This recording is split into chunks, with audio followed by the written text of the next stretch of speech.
Salut à toutes et à tous, Marty Japan. Et oui, encore Akihabara, mais c'est devenu une habitude, voilà, de vous faire ce genre de petites vidéos devant le Sega et on va se rendre, au troisième étage pour aller voir les nouveautés, les figurines qui arrivent dans les UFO-catchers, qui arrivent dans le rayon, qui arrivent partout dans l'archipel.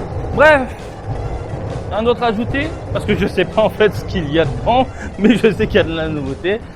Tu es chaud, je suis chaud et on y va! Allez les amis, on commence en douceur ou pas avec des figurines de l'étrange Noël de Monsieur Jack. J'en avais parlé durant les sorties du mois et je trouve que c'est vraiment très joli.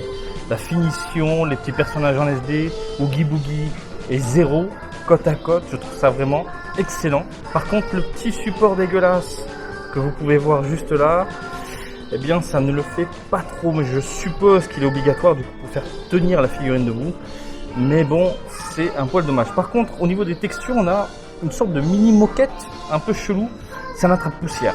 C'est un putain d'attrape-poussière. Si vous ne mettez pas ça sous vitrine, c'est mort. On continue les amis avec ici un peu de Star Wars, Stormtroopers. Un poil décalé, grosse tête, petit corps. Pas très fan de ce que j'ai sous les yeux, surtout en termes de rendu, de couleur, de texture. On dirait du jouet bas de gamme. Et puis vous avez de la Q-Posket petit, c'est dans l'univers de Disney. Je ne connais pas trop cette licence.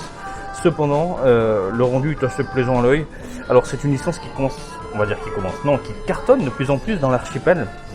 On voit des posters absolument partout. C'est complètement dingue. Bref, pour les fans du genre, sachez-le, ça arrive très vite dans les UFO-catchers. On a de la demoiselle de ce côté-là. Je vois pas du tout ce que c'est. Mais bon, voilà, de la Q-Posket les amis. Pour le reste, on a déjà vu le Venom, pas terrible. Le Carnage, pas terrible. On a ensuite un peu de One Piece. One Piece DXF The Grand Line Volume 4, pardon les amis. Hop là. Tranquillou. Une petite figurine un peu posée. Le petit lot qui est juste là. Un petit lot plutôt plaisant à l'œil. On reste quand même dans de la DXF. Ce que j'entends par là, c'est que en termes de modélisation et surtout de texture, on est sur du simpliste, plastique. Regardez, par exemple, la lame est tordue, facile à redresser, ne vous inquiétez pas, c'est juste un problème d'usine, un petit sèche-cheveux, puis voilà. Par contre, on a de belles couleurs, on a de jolies petites teintes à droite à gauche, de belles nuances sur les vêtements, un petit rendu plus que sympathique globalement, juste les textures un peu plastiques qui peut déranger au niveau de la mirette. Vous avez ensuite du Lee Zero. Alors, on est dans du Nyang-Nyang-Land, mais du Nyang-Nyang-Land très surprenant puisque en termes de rendu, ce côté translucide au niveau des vêtements, je trouve ça très plaisant à l'œil. Franchement, belle qualité globalement. Il n'y a pas, et encore je vous mentis, il y a des dégradés, des petites nuances sur les collants, sur la petite robe. Regardez ici le petit côté foncé par exemple de ce côté-là, le petit côté léger de l'autre côté. Et en termes de modélisation globale, elle est plutôt plaisante. Ils se cassent de plus en plus le cul dans l'univers du gnangnan. Ce que j'entends par là, c'est que ils veulent faire plaisir aux consommateurs et consommatrices, les otaku, les otakettes, avec ce genre de produit plutôt fin, plutôt plaisant. Encore une fois, même les cheveux, c'est vraiment très bien réalisé. Est-ce que elle importe Jartel, mais je peux pas vous le montrer. Marty, t'es un petit coquin. Oui, les amis, je suis toujours un petit coquin. Alors, qu'est-ce qu'on a de ce côté-là? Encore du Nyang-Nyang-Land, mais je vois pas ce que c'est. Mais cependant, je peux vous donner un avis pour ne pas changer, puisque on a une figurine plutôt bien travaillée dans l'ensemble, une belle modélisation, de très jolies textures, surtout au niveau des cheveux. Les cheveux sont vraiment très bien réalisés. C'est un mat que j'adore, un peu, granuleux. T'as l'impression que si tu vas passer le doigt dessus, tu vas sentir une certaine texture un peu râpeuse. Et j'aime bien le rendu, j'aime bien comment c'est foutu. En plus, on a des cheveux en pointe et la figurine est toute petite, elle est minuscule. Toute minuscule, même au niveau des vêtements, on a ce côté mat très plaisant. Par contre, belle petite jointure au niveau des épaules, les amis. Alors ça, c'est un peu, ça pique un peu les yeux. Surtout qu'on voit le petit décalage, le petit trou en plein milieu. Bref, Sword Art Online, figurine plutôt simpliste au niveau du visage. Mais vraiment, je trouve ça bof. Par contre, l'armure est incroyable. Je la trouve vraiment très bien réalisée. Et les couleurs, surtout à l'intérieur de la cape, j'ai eu l'impression qu'on me trompait l'œil parce que sur le coup, je m'étais dit putain, mais c'est du textile, qu'est-ce que c'est? Non, non, c'est du plastique. C'est du putain de plastique et ça passe vraiment très très bien. Le rendu, encore une fois, est vraiment plus que plaisant à l'œil. Bravo. Je trouve que le rendu global est juste très impressionnant. Et en plus de ça, sur les parties métalliques, vous pouvez le voir, je pense ici, on a certaines textures. Regardez. Hop là. Mat, légèrement brillante, mat d'un côté, légèrement brillante de l'autre. Et surtout avec des petites nuances, on a l'impression de voir vraiment des bottes métalliques un peu froides. Voilà. Je trouve que ça envoie du très très lourd. La petite Nami, ça s'appelle Lady Fight. J'ai l'impression qu'on a déjà vu et revu et re-revu cette figurine avec cette pose, avec ce rendu, avec ce dynamisme, avec ce... Voilà, après qu'est-ce que je peux vous en dire, c'est du basique, du très simpliste, sacré poumon. Alors ça me surprendra toujours. Surtout qu'au début de l'aventure One Piece, Nami, elle n'a pas autant de poumons. Hein. Bref, mais écoutez, pour les fans de la licence, voilà, ça arrive dans l'archipel. Un peu de Shaman King, pour ceux qui connaissent. La licence est de retour dans l'archipel, du coup Bandai en profite pour sortir des figurines. Celle-ci, je vous l'avais présentée brièvement, et il y a la jeune demoiselle qui est juste là, qui déboule dans les rayons, les game centers japonais. Alors, qu'est-ce que je peux vous en dire ? Le visage est vraiment, vraiment excellent. La modélisation est vraiment très belle. Mais il y a beaucoup de petits défauts qui dérangent à la mirette. Je pense par exemple à la jointure ici au niveau des cheveux et la modélisation des petits pieds. Qu'est-ce que c'est que ça? C'est juste immonde. Mais c'est pas beau. C'est pas beau.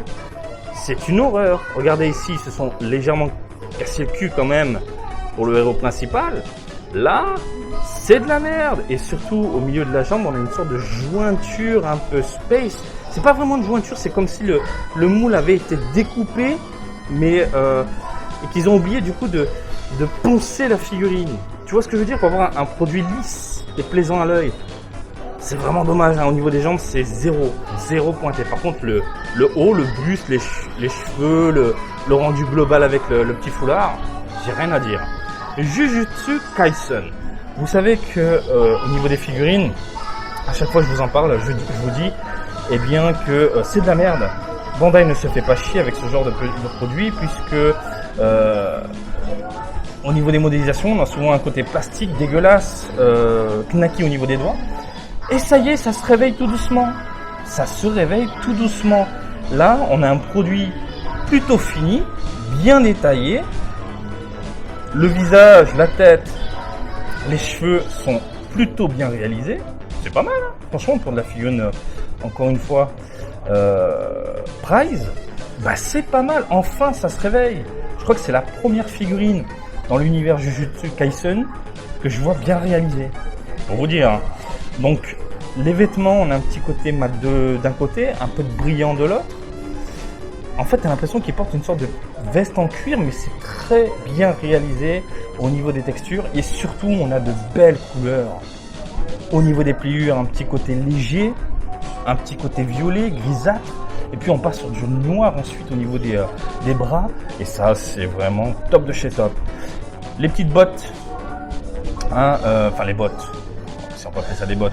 Des petites chaussures un peu beau gosse, classe, brillantes. Vraiment magnifiques.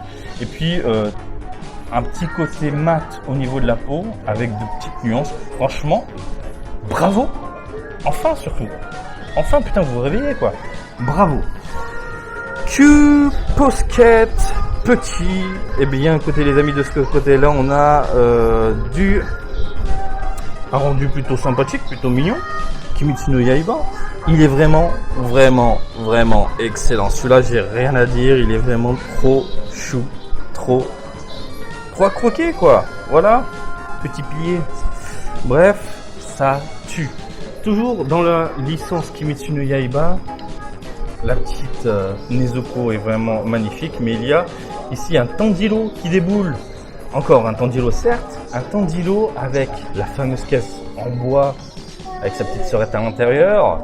Et puis, je trouve que même dans cette gamme-là, il s'améliore de mois en mois, de semaine en semaine, d'année en année, puisque la finition est incroyable. Les détails sont superbes. C'est une mini figurine, mais vraiment toute petite, qui fait même pas la taille de ma main, pour vous dire. Et c'est fou. Les cheveux ultra bien détaillés, le regard magnifique, les mains, regardez, super bien modélisées, la lame terrible, et puis le petit sourire qui va bien, la petite caisse qui, voilà, un petit aspect bois qui en ressort. Franchement, j'ai rien à dire, ça claque bien, avec la petite Nezuko, avec des couleurs alternatives un peu ternes. Putain, il est vraiment mammouth, hein. Regardez-moi ses bras avec les médailles. Mais bon, ça c'est déjà sorti. Bref, les deux c'est vraiment choupi côte à côte, j'ai rien à dire. Et les amis, on va terminer avec un personnage que je déteste. Je le déteste. Voilà, vraiment. Alors, Zenitsu qui déboule en figurine dans la gamme Grandista. Et je vais rester neutre, elle est incroyable. Elle est incroyable. En termes de modélisation, de finition, de rendu global, elle est incroyable. Grandista, ça tue. La modélisation des cheveux est vraiment superbe, bien détaillée. On n'a pas un petit côté pâte à modeler, j'ai envie de te dire. Franchement, j'ai rien à dire. Le visage, superbe, fin. La lame, son katana dans son fourreau avec la petite poignée qui va bien, légèrement chromée, ça claque. Franchement, c'est superbe. Et comme vous pouvez tout de suite le constater, que ce soit au niveau des jambières ou bien de sa tenue, vous avez ici un léger dégradé. On part sur un orange léger et ensuite, hop là, un petit orange foncé. Ça envoie du très très lourd. Ça envoie du très très lourd. Tout comme Tanjiro, on a surtout des vêtements ici en plein milieu avec des couleurs neutres, marron. Mais franchement, le rendu global, il est superbe. Il est vraiment superbe. Je déteste le personnage, donc non, de base, je vous en ferai pas le déballage.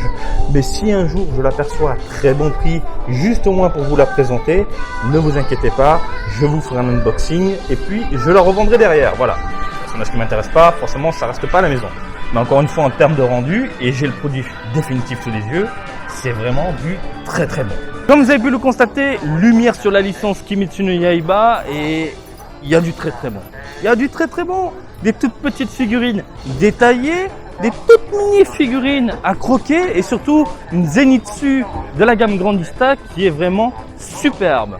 Vraiment, j'ai envie de te dire, petit coup de cœur en mode totalement objectif, hein, c'est très rare de moi. Petit coup de cœur pour le rendu. Après le personnage c'est autre chose, mais vraiment si t'es fan de ce protagoniste-là, je pense que tu vas craquer, évidemment. Après, pour le reste, il y a un peu de tout, un peu de One Piece, un peu de gnangnan. Voilà. Mais écoutez, je n'ai rien d'autre à ajouter, mis à part que j'espère que cette vidéo du jour vous a plu. Comme d'habitude, je vous invite à me suivre sur Twitter, Facebook et Twitch, Marty Japan. Et je vous dis à très bientôt. Allez, salut, bisous, ciao, ciao!